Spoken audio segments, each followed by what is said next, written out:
नमस्कार दोस्तों, मेरा नाम मनीष कुमार मंडल है। ना मैं पत्रकार हूँ और ना पत्रकारिता मेरा धर्म है, बट क्योंकि भारत का नागरिक हूँ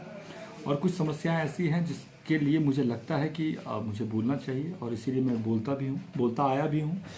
और भविष्य में भी बोलता ही रहूँगा। तो आज का जो सबसे ज्वलंत मुद्दा मुझे जो लगता है बात करने के लिए वो है कृषि विभाग, क्योंकि भारत एक कृषि प्रधान देश है और मुझे जहाँ तक लगता है कि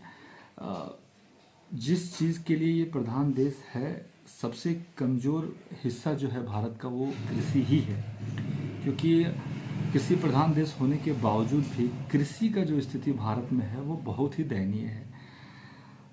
जितने भी हमारे सो कॉल्ड नेता लोग हैं वो इनके बारे में बात जरूर करते हैं और मेन टॉपिक मेन मुद्दा उनका यही रहता है, बट एक्चुअली मेन मुद्दा होने के बाद भी जो बेसिकली कृषि का मुद्दा होना चाहिए ज़मीनी स्तर पर वो गायब है। वो हमेशा से गायब ही रहता आया है और भविष्य का पता नहीं, शायद वो गायब होता ही रहेगा।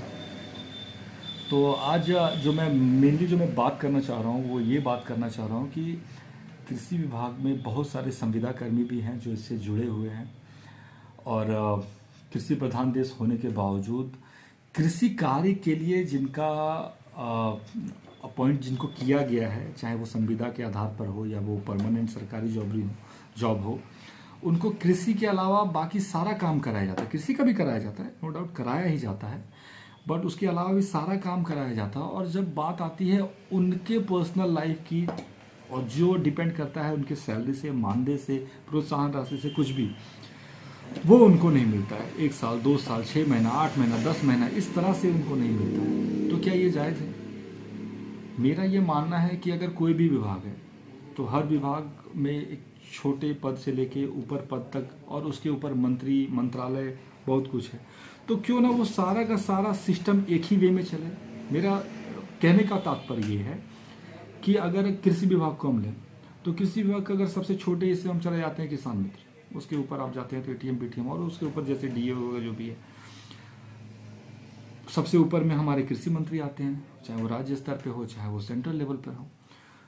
तो क्यों ना ऐसा होना चाहिए कि अगर नीचे को पैसा नहीं मिल रहा है तो ऊपर को भी ना मिले, और अगर ऊपर को मिल रहा है तो किस वजह से नीचे वाले को नहीं मिल रहा है।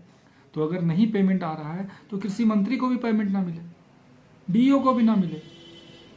तब जाके नीचे को भी ना मिले, तो समझ में आएगा। लेकिन ये क्या बात होती है कि बाकी सब जगह के लिए ठीक होता है, बट जो संविदा कर्मी है, जो छोटे स्तर पे जो काम कर रहे हैं, उनका पेमेंट देने में इतना लेट होता है। अगर मुझे लगता है कि इस तरह का कोई सिस्टम आ जाता है कि एक विभाग के जितने भी तरह के उसमें जुड़े हुए कर्मचारी से लेके प्रतिनिधि से लेके मंत्री, हर कोई, अगर उनका फंडिंग एक सेंस में और एक वे में हो तो मुझे लगता है वो बहुत अच्छे तरीके से सिस्टम काम करेगा और ऐसा होना चाहिए। क्योंकि मंत्री माला माल हैं, उनको लेना देना नहीं है। और एक बात बताता हूँ मैं आपको कि बैल जो होता है ना, बैल, आपको पता होगा, जो बैल जो खेत में जिसके द्वारा हल जोता जाता है, भले ही 3 महीना 4 महीना खेती करते हैं लोग, कुछ लोग साल भर करते हैं, कुछ लोग 3 महीना 4 महीना खेती करते हैं, जो सीजनल खेती से धान का या गेहूं का सिर्फ करते हैं। तो वो भी जो बैल को पालते हैं ना, तो उसको खाना टाइम टू टाइम देते हैं, क्योंकि जब जोतने की बारी आती है ना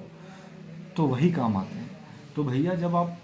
बैल को खिलाते पिलाते हो तो इंसान को खिलाएं।